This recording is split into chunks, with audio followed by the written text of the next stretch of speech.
Aí, uma dicasinha aí, ó, pra quem for tirar o módulo aí, ó. O módulo problemático aí do Polo.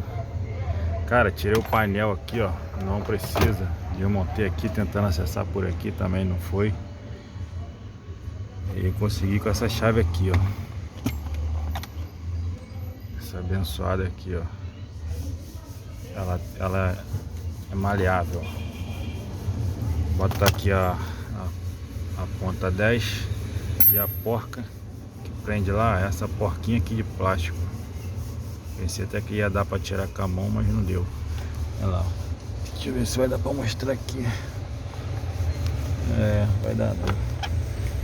Tem dois ferrinhos ali. Lá quando tu arriar aqui, tu vai ver ele preso lá em cima lá. Olha lá, dá pra ver um aqui, ó. Aqui na ponta aqui, ó. Aquele cromadinho lá. E o outro é do outro lado ali, mas o fio tá na frente. Eita lasqueira.